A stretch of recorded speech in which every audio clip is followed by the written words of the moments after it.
Hi, welcome to Sherin's kitchen. இன்றைக்கி நம்ம கிச்சனில் ஒரு அருமையான லஞ்ச் ரெசிபி தான் பார்க்க போகிறோம்.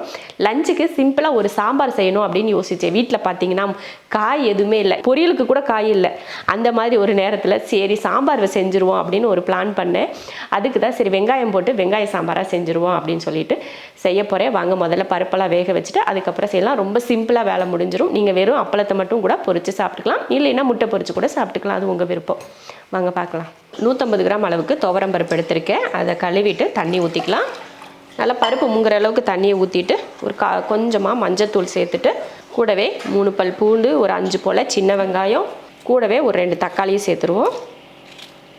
கூடவே கொஞ்சமாக உப்பு, கல் உப்பு சேர்த்துக்கோங்க, பருப்பு பொங்காமல் இருக்கும். குக்கர் மூடி போட்டு 2 விசில் விட்டு ஆஃப் பண்ணிக்கலாம். இப்போ பார்த்தீங்கன்னா பருப்பில் உப்பு போட்டிருக்கேன். நிறைய பேர் என்ன சொல்வீங்க அப்படின்னா, பருப்பில் உப்பு போட்டால் பருப்பு வேகாது அப்படின்னு சொல்வீங்க.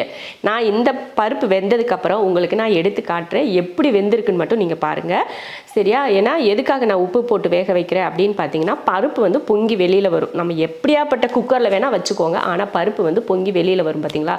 அந்த மாதிரி வராமல் இருக்கணும் அப்படின்றதுக்காக ஒரு நாள் நான் ட்ரை பண்ணேன்.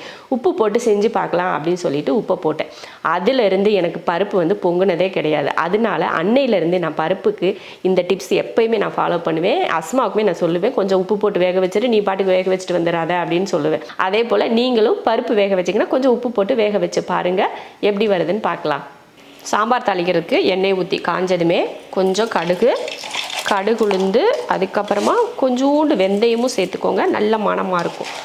அது கூடவே கொஞ்சம் சீரகம், கடுகு, வெந்தயம், சீரகம் 3மே போட்டு தாளிச்சுக்கோங்க. அது கூடவே பார்த்தீங்கன்னா சின்ன வெங்காயம் சேர்த்துக்கோங்க. சின்ன வெங்காயம் சேர்த்துக்கோங்க, அப்போ தான் சாப்பாட்டுக்கு ரொம்ப நல்லாயிருக்கும். உங்களுக்கு எந்த அளவுக்கு வேணுமோ, இதை விட அதிகமாக சேர்க்கணும்னாலும் சேர்க்கலாம், அது உங்கள் விருப்பம்தான். கூடவே கொஞ்சம் கருவேப்பிலையும் சேர்த்துடலாம்.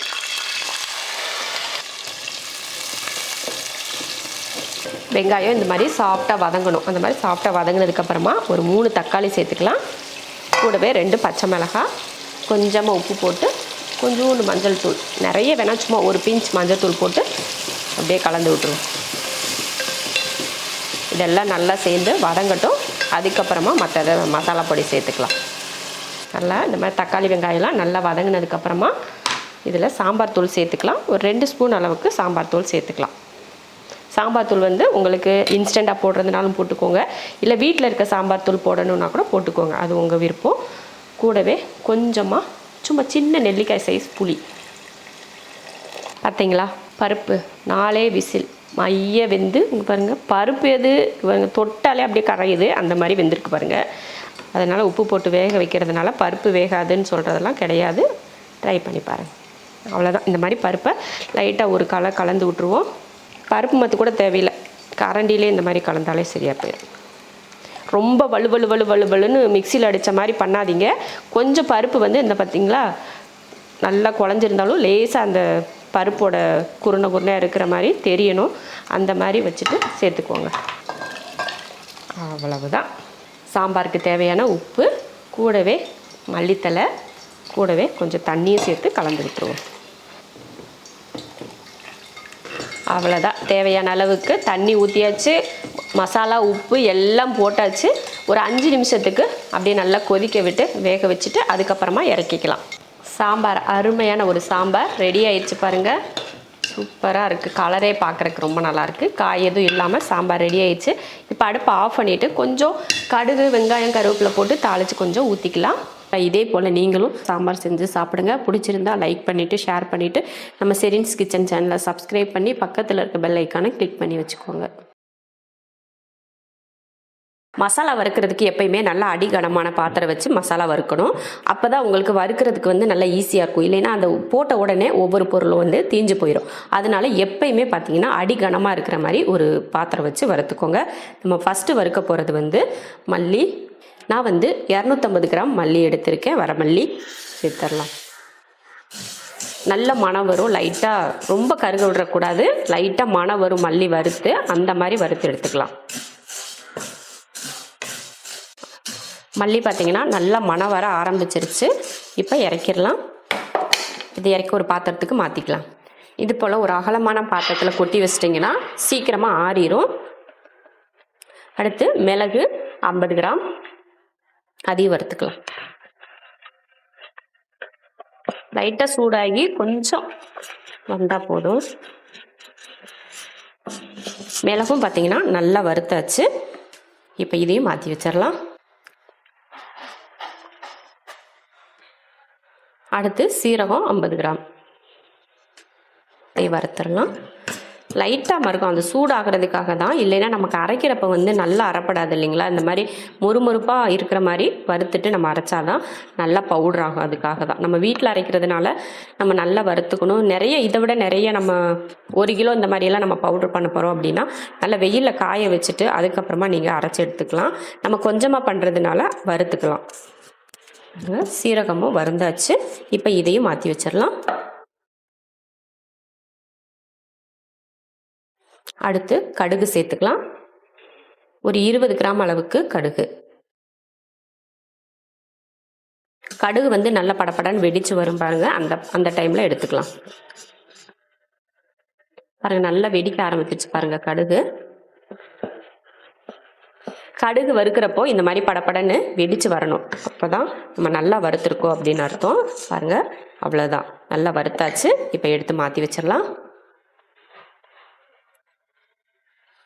அடுத்து வெந்தயம், ஒரு 15 கிராம் அளவுக்கு வெந்தயம்.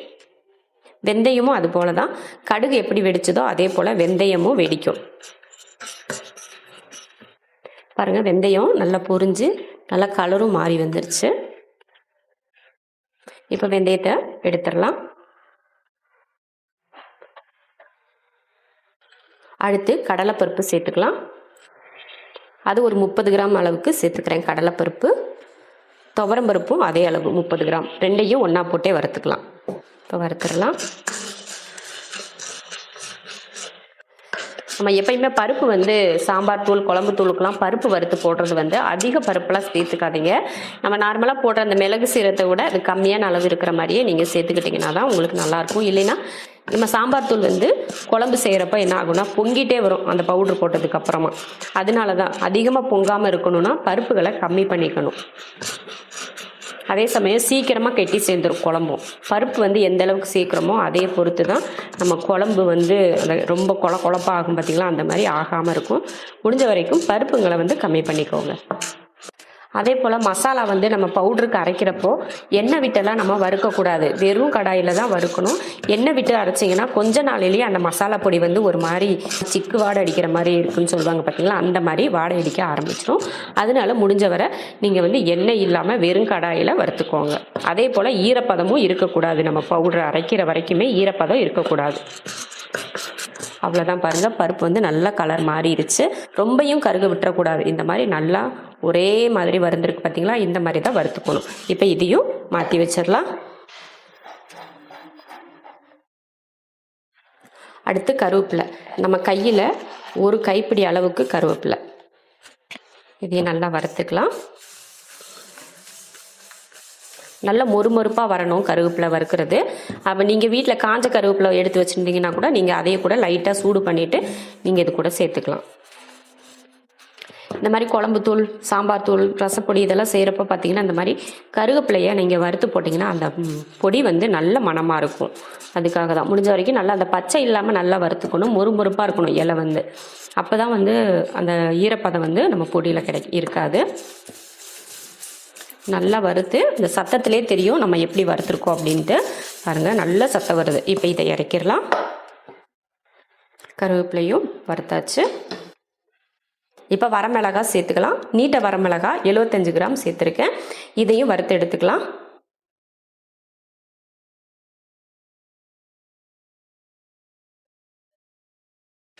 வரமிளகாயும் பார்த்தீங்கன்னா நல்லா வறுத்தாச்சு. இப்போ இதையும் மாற்றி வச்சிடலாம். இப்போ வந்து 50 கிராம் காஷ்மீரி மிளகாய் போட்டுக்கலாம். எதுக்காக இந்த மிளகாய் சேர்த்துருக்கோம் அப்படின்னு பார்த்தீங்கன்னா நம்ம சாம்பார் தூளில் வந்து நல்ல கலர் கிடைக்கணும் இல்லையா, அதுக்காக தான். இதையும் நல்லா வறுத்து எடுத்துக்கலாம். குழம்பு தூள், சாம்பார் தூள் பார்த்திங்கன்னா நல்ல கலர் கிடைக்கும். கொஞ்சம் ஓரளவுக்கு அந்த மஞ்சள் ரெட்டும் கலந்து இருக்கிற மாதிரி இருக்கும். நம்ம கடையில் வாங்குறோம் இல்லையா சாம்பார் தூள், அதே கலர் கிடைக்கும். அதுக்காக தான். அவ்வளோதான், மிளகாயும் நல்லா வறுத்தாச்சு. இதையும் மாற்றி வச்சிடலாம். 2 மிளகாயும் சேர்த்து பார்த்தீங்கன்னா 125 கிராம். இந்த மிளகாய் வந்து சாதாரண மிளகாய் வந்து 75 கிராம், காஷ்மீரி மிளகாய் வந்து 50 கிராம், ரெண்டும் சேர்த்து 125 கிராம் சேர்த்துருக்கேன். நான் வந்து உங்களுக்கு தனித்தனியாக தெரியணும் அப்படின்றதுக்காக தான் தனித்தனியாக வறுத்து கொட்டி வச்சுருக்கேன். அடுத்து நம்ம கையில் இந்த மாதிரி எடுத்தால் ஒரு கைப்பிடி அளவுக்கு இந்த மாதிரி ஒரு பிடி இருக்கணும். அந்த கல் உப்பு சேர்த்துக்கோங்க, கல் உப்பு தான் சேர்க்கணும். இதையும் வறுத்துடலாம். உப்பையும் போட்டு இந்த மாதிரி கொஞ்சம் நேரம் வறுத்திங்கன்னா நல்லா கொஞ்சம் அந்த கலர் வந்து வெள்ளையாக தெரியும் பாருங்கள். அந்த மாதிரி டைமில் எடுத்துக்கலாம். இதையும் மாற்றிடலாம். அடுத்து எல்லாத்தையுமே வறுத்து கொட்டியாச்சு. கடைசியாக வந்து நம்ம பெருங்காயம் தான் சேர்த்துக்கணும். 15 கிராம் அளவுக்கு கட்டி பெருங்காயத்தை வந்து இப்போ இதில் வறுத்து போட்டுக்கலாம். பாருங்கள், அந்த கட்டி பெருங்காயத்தை நான் கட்டியாக தான் போட்டேன். கரண்டி வச்சு அப்படி இப்படி பண்ணி உடச்சி விட்டு இந்த மாதிரி வந்துருச்சு பாருங்கள். அது நல்லா போட்டதுமே உருகிறதுக்கு ஆரம்பிக்கும். ஒரு மாதிரி பால் மாதிரி எலும்பி வரும். அந்த எலும்பி வரப்போ நம்ம இப்படி அமுக்கி விட்டோம்னா இந்த மாதிரி ஒரு உடஞ்சிரும். உடஞ்சதுக்கப்புறம் நல்லா வறுத்தோம்னா இது போல் முறுமுறுப்பாக வந்துடும். இந்த டைமில் நம்ம வந்து எடுத்துடலாம். பெருங்காயம் சேர்த்துடலாம். அடுத்து மஞ்சள் சேர்த்துக்கலாம். நான் வந்து விரலி மஞ்சள் தான் எடுத்திருக்கேன். இது வந்து 100 கிராம். இதை தட்டிட்டு தான் நம்ம இதில் சேர்த்துக்கணும். இப்படியே நம்ம மிஷினுக்கு கொடுத்தோம்னா அரைக்க மாட்டாங்க. நம்ம வீட்டில் மிக்சியில் பவுடர் பண்ணுற மாதிரி இருந்துச்சுன்னா விரலி மஞ்சள் வந்து நம்ம சேர்க்க வேண்டாம். நம்ம பவுடராகவே சேர்த்து நம்ம அரைச்சிக்கலாம். நம்ம மிஷினில் கொடுத்து அரைக்க போகிறதுனால இதையை தட்டிட்டு இது கூட சேர்த்துக்கலாம். மஞ்சளை தட்டியாச்சு. இப்போ சேர்த்துக்கலாம். பெருங்காயத்தை வந்து நம்ம சூடாக போட்டிருந்தோம் இல்லையா, அந்த மாதிரி உடச்சி காட்ட முடியல. இப்போ பாருங்கள் எவ்வளோ மொறுமொறுப்பாக இருக்குன்னு. அவ்வளோதான். மஞ்சள் இது கூட சேர்த்துடலாம். இது எல்லாம் கொஞ்சம் நேரத்துக்கு நல்லா ஆற விட்டுறணும். ஆற விட்டோம்னா என்ன ஆகும்னா நம்ம எடுத்து இப்படி பார்க்குறப்ப நல்லா அப்படியே சலசலன்னு சத்தம் கேட்கும். அதுக்கப்புறமா தான் நம்ம எடுத்து கொடுத்து விடணும். இப்போ லேசாக சூடு இருக்குது. ஏன்னா அடியில் மல்லி இதெல்லாம் வறுத்து போட்டிருக்கோம் இல்லையா, லைட்டாக சூடு இருக்குது. இது நல்லா ஆற வச்சுட்டு மிஷினில் கொடுத்து அரைச்சிட்டு வந்துடலாம். சாம்பார் தூள் வந்து மிஷினில் கொடுத்து அரைச்சி எடுத்துகிட்டு வந்தாச்சு. இந்த மாதிரி நம்ம அரைச்சதுமே இந்த மாதிரி காய வச்சு தான் எடுக்கணும். ஏன்னா அந்த மசாலா மிஷினில் போட்டு அரைச்சதுக்கு அதுக்கும் சூடாக இருக்கும். அதனால் நல்லா ஆற வச்சுட்டு நம்ம டப்பாவில் போட்டு எடுத்து வச்சுக்கணும். அப்படி சூடாகவே நீங்கள் வச்சுட்டிங்கன்னா ரொம்ப நாளைக்கு வச்சு யூஸ் பண்ண முடியாது. நல்லா ஆறுனதுக்கப்புறமா எடுத்து நீங்கள் ஸ்டோர் பண்ணிங்கன்னா தான் ரொம்ப நாளைக்கு வச்சு யூஸ் பண்ண முடியும். உங்கள் வீட்டில் நீங்கள் பொடி வந்து எந்த அளவுக்கு யூஸ் பண்ணுறீங்களோ அதை பொறுத்து மாதங்கள் வந்து உங்களுக்கு அதிகமாகும். நீங்கள் கம்மியாக யூஸ் பண்ணிங்கன்னா ரொம்ப மாதத்துக்கு வரும். இல்லை அதிகமாக யூஸ் பண்ணிங்கன்னா சீக்கிரமாக காலியாயிரும். அந்த மாதிரி தான் இது வந்து கிட்டத்தட்ட சாம்பாருக்கு மட்டும் யூஸ் பண்ணீங்க அப்படின்னா ஒரு மாதம் 2 மாதம் வரைக்கும் கூட யூஸ் பண்ணிக்கலாம். ஆனால் நிறைய அரைச்சி வச்சுக்கிட்டிங்கன்னா கெட்டு போகாமல் இருக்கணும்னா 6 மாதம் வரைக்குமே இது கெட்டு போகாமல் இருக்கும். நீங்கள் ஸ்டோர் பண்ணி வைக்கிறது வந்து சில்வர் டப்பாவில் போட்டு ஸ்டோர் பண்ணுங்கள். இல்லைன்னா கண்ணாடி ஜாரில் போட்டு நீங்கள் வந்து ஸ்டோர் பண்ணிங்கன்னா இந்த மணமும் சரி அந்த கலரும் சரி மாறாமல் அப்படியே இருக்கும்.